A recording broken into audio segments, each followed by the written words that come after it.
اس آیت کریمہ میں چند باتیں اور بھی قابل ذکر ہیں۔ ایک تو یہ کہ یہاں پر خرچ کرنے کا جو ذکر فرمایا ہے کہ الذین ینفقون فی السراء والضراء، یعنی جو لوگ خوشحالی میں بھی اور بدحالی میں بھی خرچ کرتے ہیں، اور خرچ کرنے کا لفظ یہاں پر مطلق استعمال کیا گیا ہے، اگرچہ اس کا ظاہری مفہوم یہ ہے کہ وہ مال خرچ کرتے ہیں، نیک کاموں کے اندر اللہ تبارک و تعالیٰ کے لیے اس کی رضا کی خاطر اپنی دولت کا استعمال کرتے ہیں۔ لیکن بعض مفسرین نے فرمایا کہ ینفقون، خرچ کرنے کا لفظ تو استعمال کیا ہے قرآن کریم نے، لیکن مال کا لفظ یہاں پر موجود نہیں ہے۔ تو اس سے یہ بات معلوم ہوتی ہے کہ جس طرح مال خرچ کرنا اللہ تبارک و تعالیٰ کی رضا جوئی کی خاطر یہ قابل اجر و ثواب ہے اور یہ تقویٰ کا ایک حصہ ہے، بلکہ اگر کوئی شخص اپنا وقت خرچ کرے کسی نیک کام کے لیے، کسی دوسرے کی مدد کے لیے، تو وہ بھی اس انفاق میں داخل ہے۔ اور اس کی تائید اس حدیث سے ہوتی ہے جس میں رسول کریم سرور دو عالم صلی اللہ علیہ وسلم سے ایک صحابی نے عرض کیا کہ اگر میرے پاس کچھ صدقہ خرچ کرنے کے لیے نہ ہو، میرے پاس اتنا مال ہی نہ ہو کہ میں صدقہ کروں، تو میں کیا کروں؟ تو آپ نے فرمایا کہ تم کسی مصیبت زدہ کی مدد کر دو، اور کوئی ایسا شخص ہے جو بے ہنر ہے اس کے لیے کوئی چیز تیار کر کے دے دو، تو یہ بھی صدقہ ہے۔ اور اس نے کہا کہ اگر مجھے اس کا بھی موقع نہ مل سکے تو میں کیا کروں؟ تو سرکار دو عالم صلی اللہ علیہ وسلم نے ارشاد فرمایا کہ تم لوگوں کو اپنے شر سے محفوظ رکھو، یعنی کوئی ایسا کام نہ کرو کہ جو لوگوں کو تکلیف پہنچانے والا ہو، یہ بھی تمہارے حق میں صدقہ ہوگا۔ تو اس سے معلوم ہوتا ہے کہ خرچ کرنے میں عموم ہے، یعنی ہر طرح کا خرچ کرنا، چاہے مال کا خرچ کرنا ہو، چاہے وقت کا خرچ کرنا ہو، چاہے اپنے جذبات کی قربانی ہو، لیکن اللہ تبارک و تعالیٰ کی رضا جوئی کی خاطر ہو، تو وہ اللہ تبارک و تعالیٰ کے ہاں اجر و ثواب کے مستحق ہے۔ اور ایسا شخص جو اس قسم کا خرچ کرتا ہو وہ بھی اس فہرست میں داخل ہے جس کا اللہ تبارک و تعالیٰ نے یہاں پر ذکر فرمایا ہے۔ دوسری بات جو اس آیت کریمہ میں قابل ذکر ہے وہ یہ کہ غصہ پی جانے کے سلسلے میں اللہ تبارک و تعالیٰ نے 3 جملے ارشاد فرمائے ہیں۔ ایک تو والکاظمین الغیظ، جس کے معنی یہ ہے کہ وہ غصے کو پی جانے والے ہیں۔ دوسرے والعافین عن الناس، لوگوں سے درگزر کرنے والے، ان کو معاف کر دینے والے ہیں۔ تیسرا واللہ یحب المحسنین۔ تو اس سے معلوم ہوتا ہے کہ 3 درجے ہیں۔ ایک تو درجہ یہ ہے کہ آدمی کو غصہ آ رہا ہے اور وہ اس کو پی کر دوسرے کو تکلیف پہنچانے سے اپنے آپ کو بچاتا ہے۔ غصے کا تقاضا یہ ہے کہ تکلیف پہنچا دوں، لیکن وہ غصہ پی کر اپنے آپ کو روکتا ہے اور کوئی تکلیف دوسرے کو نہیں پہنچاتا۔ اس سے آگے دوسرا درجہ یہ ہے کہ والعافین عن الناس، کہ معاف بھی کر دیں، یعنی جو تکلیف پہنچی ہے اس کا بدلہ صرف دنیا ہی میں نہیں بلکہ آخرت میں بھی اس کا بدلہ لینے سے اپنے آپ کو بچائے اور یہ کہہ دے کہ میں نے تم کو معاف کر دیا، اللہ کے خاطر معاف کر دیا۔ تو یہ دوسرا بڑا درجہ ہے۔ اگرچہ اس کو حق تو ہے کہ وہ اگر دنیا میں بدلہ نہیں لیا تو آخرت میں جو تکلیف پہنچا سکتا ہے، جو پہنچائی جا سکتی ہے، جو اس کو جو گناہ ہو سکتا ہے وہ گناہ ہو، لیکن اگر یہ معاف کر دے گا تو اس کو آخرت میں بھی گناہ نہیں ہوگا۔ تو دوسرا درجہ اس سے آگے بڑھ کر یہ ہے کہ آدمی معاف کر دے دنیا میں بھی اور آخرت میں بھی، تو اس کی بڑی فضیلت ہے۔ اور تیسرا درجہ یہ ہے کہ واللہ یحب المحسنین، یعنی معاملہ احسان کا کرے، نہ صرف یہ کہ تکلیف نہیں پہنچائی اور نہ صرف یہ کہ اس کا بدلہ نہیں لیا، نہ دنیا میں نہ آخرت میں، بلکہ اور زیادہ کسی شخص کے ساتھ حسن سلوک کا معاملہ کیا کہ جس نے تمہیں تکلیف پہنچائی تھی اس کو تم نے اچھا سلوک کر کے اس کو کوئی فائدہ پہنچا دیا۔ یہ انبیاء کرام کی سنت ہے۔ نبی کریم سرور دو عالم صلی اللہ علیہ وسلم کو جن لوگوں نے تکلیفیں پہنچائیں ان کو نہ صرف یہ کہ معاف کیا بلکہ ان کے ساتھ احسان کا معاملہ فرمایا۔ حضرت امام اعظم ابو حنیفہ رحمۃ اللہ علیہ کا ایک واقعہ منقول ہے کہ ایک شخص نے بھرے بازار میں ان کی شان میں گستاخی کی اور گالیاں دیں۔ حضرت امام ابو حنیفہ رحمۃ اللہ علیہ نے غصے کو ضبط فرمایا اور اس کو کچھ نہیں کہا، اور گھر پر واپس آنے کے بعد ایک خان میں کافی درہم اور دینار رکھ کر اس شخص کے گھر تشریف لے گئے۔ دروازے پر دستک دی، یہ شخص باہر آیا تو اشرفیوں کا یہ خان اس کے سامنے یہ کہتے ہوئے پیش فرمایا کہ آج تم نے مجھ پر بڑا احسان کیا، اپنی نیکیاں مجھے دے دیں، میں اس احسان کا بدلہ کرنے کے لیے یہ تحفہ پیش کر رہا ہوں۔ امام ابو حنیفہ رحمۃ اللہ علیہ کے اس معاملے کا اس کے قلب پر جو اثر ہوا، اس کا نتیجہ یہ ہوا کہ اس کو آئندہ اس بری خصلت سے ہمیشہ کے لیے تائب ہونے کی توفیق ہو گئی،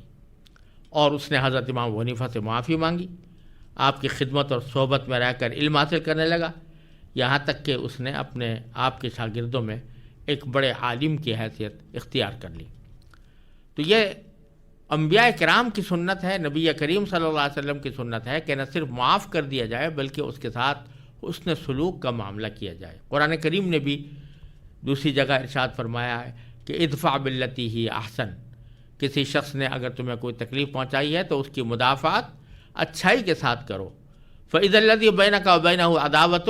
اس کا نتیجہ یہ ہوگا کہ جس کے ساتھ تمہاری بڑی دشمنی تھی کأنہ ولی حمیم، وہ تمہارا گہرا دوست بن جائے گا۔ تو اللہ تبارک و تعالیٰ اس کی توفیق عطا فرماتے ہیں، تو بڑے سے بڑا دشمن بھی آدمی کے آگے رام ہو جاتا ہے۔ آگے پھر اللہ تبارک و تعالیٰ نے جو اگلی آیتیں ہیں ان میں ایک خاص بات کو بیان فرمایا ہے، اور وہ یہ کہ متقیوں کی اور مومنوں کی جو صفات پیچھے بیان کی گئی ہیں ان کا حاصل یہ ہے کہ اپنی ساری زندگی اللہ اور اس کے رسول کی اطاعت میں گزاریں اور کوئی معصیت اور گناہ ان سے سرزد نہ ہو۔ لیکن ساتھ ہی اللہ تبارک و تعالی نے ان اگلی آیات میں ایک اور بات کی نشاندہی فرما دی جو بکثرت لوگوں کے دل میں پیدا ہوتی بھی ہے، وہ یہ کہ بے شک اطاعت کا معاملہ انسان نے اپنے ذمہ لازم کر لیا ہو اور اس نے پوری نیت بھی رکھی ہو کہ میں اللہ اور اس کے رسول صلی اللہ علیہ وسلم کی احکام کی اطاعت کروں گا، لیکن انسان ایک بشر ہے، اس سے بعض اوقات غلطیاں بھی سرزد ہو جاتی ہیں، بعض اوقات انجانے میں ہو جاتی ہیں، بعض اوقات جان بوجھ کر بھی ہو جاتی ہیں، کبھی شیطان غالب آ جاتا ہے، کبھی انسان کے نفس کے تقاضے اس کے اوپر غالب آ جاتے ہیں، اس کی وجہ سے اطاعت میں کمی ہو جاتی ہے، کوئی گناہ کر بیٹھتا ہے۔ تو کیا ایسا شخص مایوس ہو جائے کہ اب وہ متقیوں کی فہرست میں اور مومنین کی فہرست میں اور اللہ کے محبوب بندوں کی فہرست میں کبھی شامل نہیں ہو سکتا؟ اللہ تبارک و تعالیٰ نے آگے آیات میں اس سوال کا جواب دیا ہے، چنانچہ آگے ارشاد ہے الذین ينفقون فی السراء والضراء والکاظمین الغیظ والعافین عن الناس واللہ یحب المحسنین والذین اذا فعلوا فاحشة او ظلموا انفسهم ذکروا اللہ فاستغفروا لذنوبهم ومن يغفر الذنوب الا اللہ ولم يصروا على ما فعلوا وهم يعلمون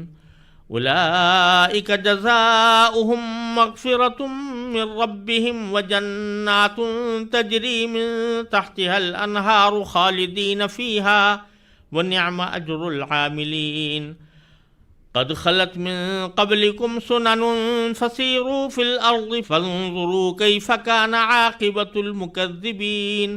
ھذا بیان للناس وہدی وموعظۃ للمتقین۔ ان آیتوں کا ترجمہ یہ ہے کہ یہ وہ لوگ ہیں کہ اگر کبھی کوئی بے حیائی کا کام کر بھی بیٹھتے ہیں یا اپنی جان پر ظلم کر گزرتے ہیں تو فوراً اللہ کو یاد کرتے ہیں اور اس کے نتیجے میں اپنے گناہوں کی معافی مانگتے ہیں، اور اللہ کے سوا ہے بھی کون جو گناہوں کی معافی دے، اور یہ اپنے کیے پر جانتے بوجھتے اصرار نہیں کرتے۔ یہ ہیں وہ لوگ جن کا صلہ ان کے پروردگار کی طرف سے مغفرت ہے، اور وہ باغات ہیں جن کے نیچے دریا بہتے ہوں گے، جن میں انہیں دائمی زندگی حاصل ہوگی۔ کتنا بہترین بدلہ ہے جو کام کرنے والوں کو ملنا ہے۔ تم سے پہلے بہت سے واقعات گزر چکے ہیں، اب تم زمین میں چل پھر کر دیکھ لو کہ جنہوں نے جھٹلایا تھا، یعنی پیغمبروں کو جھٹلایا تھا، ان کا انجام کیسا ہوا۔ یہ تمام لوگوں کے لیے واضح اعلان ہے اور پرہیزگاروں کے لیے ہدایت اور نصیحت۔ ان آیات میں اللہ تبارک و تعالی نے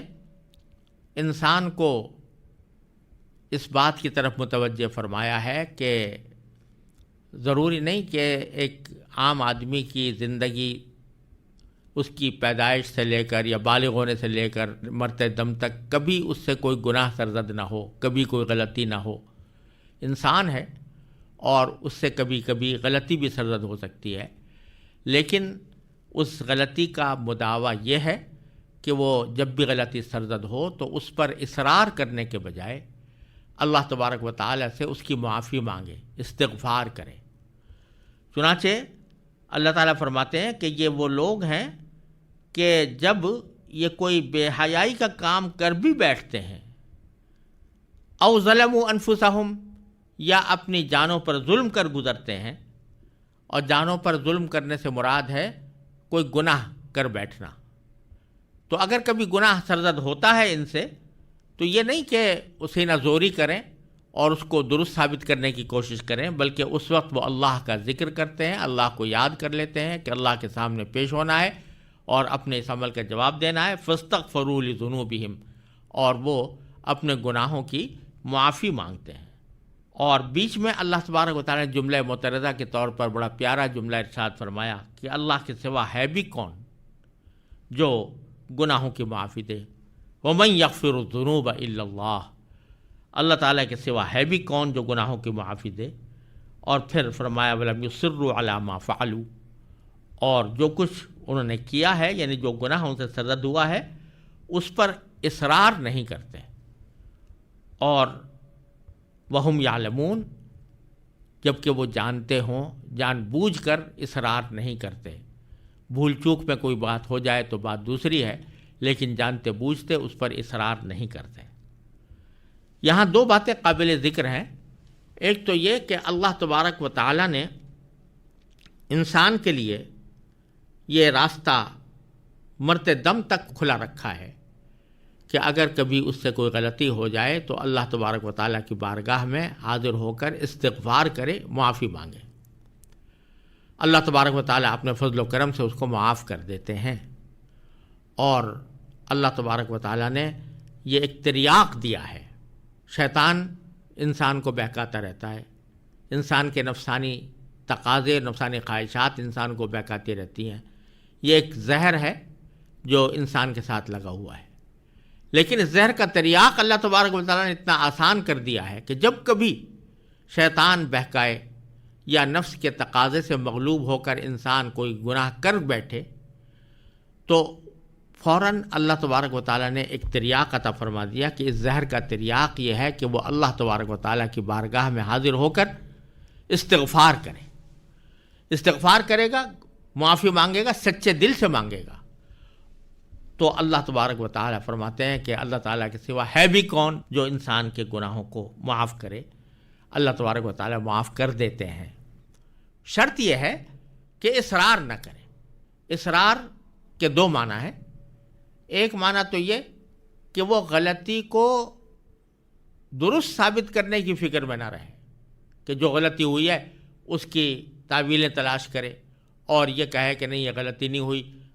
فلاں وجہ سے، فلاں علت سے میں اس غلطی سے مبرہ ہوں، یہ کام نہ کرے۔ تو اصرار کے ایک معنی تو یہ ہے کہ غلطی کی تعویلیں کرنا اور اس کو درست ثابت کرنے کی کوشش کرنا، یہ بہت بری بات ہے، اس کے بعد پھر معافی نہیں ہو سکتی۔ اور دوسرے یہ کہ وہ جو غلطی اس وقت سرزد ہوئی ہے اس پر جس وقت استغفار کر رہا ہے تو ساتھ میں دل میں یہ ارادہ ہو کہ میں آئندہ یہ کام نہیں کروں گا۔ اور اگر دل میں ارادہ تو ہے کہ کرتا رہوں گا تو پھر یہ اصرار ہوا، گویا اس غلطی پر آدمی مسلسل قائم ہے اور اس سے اپنے آپ کو علیحدہ رکھنے کی اس کی دل میں فکر بھی نہیں ہے۔ تو پھر اس صورت میں استغفار فائدہ مند نہیں ہوتا. لیکن جب دل میں ندامت ہے اور اس کام کو درست ثابت کرنے کی کوشش بھی نہیں کر رہا اور دل میں یہ نیت بھی ہے کہ آئندہ میں اس گناہ سے بچوں گا، تو پھر یہ استغفار انسان کے لیے بڑے سے بڑے گناہ کی معافی کا ذریعہ بن جاتا ہے. اور اگر بالفرض دوبارہ پھر غلطی ہو جائے اور پہلے سے سوچے سمجھے منصوبے کے تحت نہ ہو، بلکہ بے اختیار کسی وقت غلطی ہو گئی یا نادانستگی میں ہو گئی یا کسی وقت پھر مغلوب ہو گیا شیطان اور نفس سے اور پھر مغلوب ہو کر کوئی غلطی کر بیٹھا، تو اس کے بعد پھر استغفار کر لے اور سچے دل سے کر لے تو اللہ تعالیٰ پھر بھی معاف فرما دیتے ہیں. تو چنانچہ حدیث میں فرمایا ما اصر من استغفر، جو آدمی استغفار کرے وہ اصرار کرنے والوں میں شمار نہیں ہوتا. جو صحیح معنی میں سچے دل سے استغفار کرے وہ اصرار کرنے والوں میں شمار نہیں ہوتا. لہٰذا اگر آدمی سے کبھی غلطی ہو تو فوراً اللہ تعالیٰ کے حضور حاضر ہو کر استغفار کرے اور ساتھ میں یہ ارادہ رکھے کہ میں اس کو چھوڑ بیٹھوں گا. یہاں یہ بات بھی قابل ذکر ہے کہ بہت سے گناہ ایسے ہوتے ہیں جن کے گناہ ہونے کا انسان کو احساس بھی نہیں ہوتا. اس واسطے آدمی کو چاہیے کہ وہ دن بھر میں اپنے جتنی زندگی گزری ہے جو کام کیے ہیں کسی وقت اس پر استغفار کی عادت ڈالے.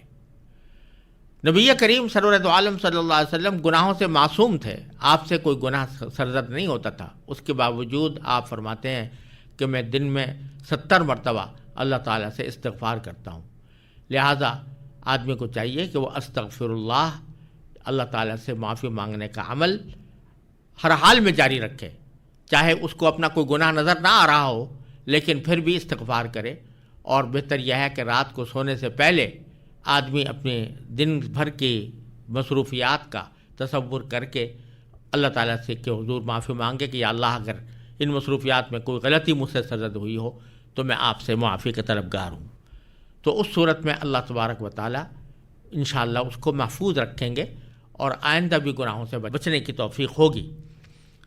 تو اس سے یہ بات بھی سمجھنے کی ہے کہ یہاں اللہ تبارک و تعالیٰ نے یہ استغفار کا جو ذکر فرمایا ہے اس کا اس سیاق میں ذکر فرمایا ہے کہ جو متقیوں کا ذکر آیا ہے پیچھے کہ متقی وہ ہیں جو خوشحالی میں بھی اور بدحالی میں بھی اللہ تعالیٰ کے راستے میں خرچ کرتے ہیں. انہی کے سیاق میں یہ بھی کہا کہ وہ لوگ ہیں کہ اگر ان سے کبھی کوئی غلطی سرزد ہو جاتی ہے تو پھر وہ استغفار کرتے ہیں، اللہ تعالیٰ سے معافی مانگتے ہیں. تو معلوم ہوا کہ جو بندہ استغفار کا خوگر ہو اور غلطی پر معاف کرنے کا خوگر ہو وہ بھی متقیوں کی فہرست میں شامل ہو جاتا ہے. اور باوجود کہ اس سے غلطی سرزد ہوئی تھی لیکن اس نے چونکہ اس کا مداوع کر لیا، استغفار کر کے اس کی تلافی کر دی، تو اب وہ بھی متقیوں کی فہرست میں شامل ہو جاتا ہے. پھر آگے اللہ تبارک و تعالیٰ نے ان سب کا جو ثواب ملنا ہے اس کا ذکر فرمایا ہے کہ اولئک جزاؤہم مغفرۃ من ربہم، یہ وہ لوگ ہیں کہ جن کا بدلہ ان کے پروردگار کی طرف سے مغفرت کی صورت میں ان کو ملنے والا ہے. وجنات، اور ان کا بدلہ وہ باغات ہیں، وہ جنتیں ہیں کہ تجری من تحتہا الانہار، جس کے نیچے سے نہریں بہتی ہوں گی. تو صلہ جو اللہ تعالیٰ نے ذکر کیا ان کے ان اعمال کا، اس میں پہلے ذکر فرمایا مغفرت کا اور پھر ذکر فرمایا جنت کا.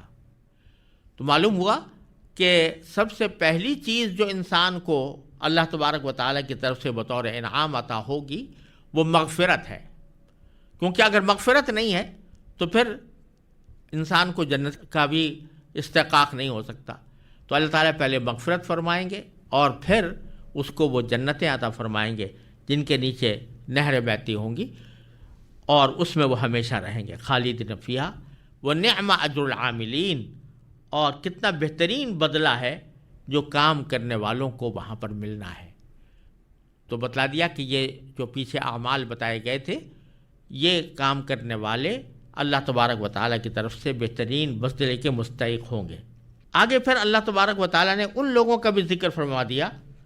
کہ جنہوں نے غفلت کے عالم میں اپنی زندگی گزاری اور پیغمبر کی دی ہوئی ہدایتوں کو قبول کرنے کے بجائے ان کو جھٹلایا تو فرمایا کہ قد خلت من قبلکم سنن، تم سے پہلے بہت سے واقعات گزر چکے ہیں،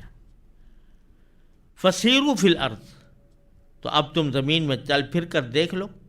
فانظروا، دیکھو کہ کیف کان عاقبۃ المکذبین، کہ جنہوں نے پیغمبروں کو جھٹلایا تھا ان کا انجام کیسا ہوا۔ اس سے اشارہ ان قوموں کی طرف ہے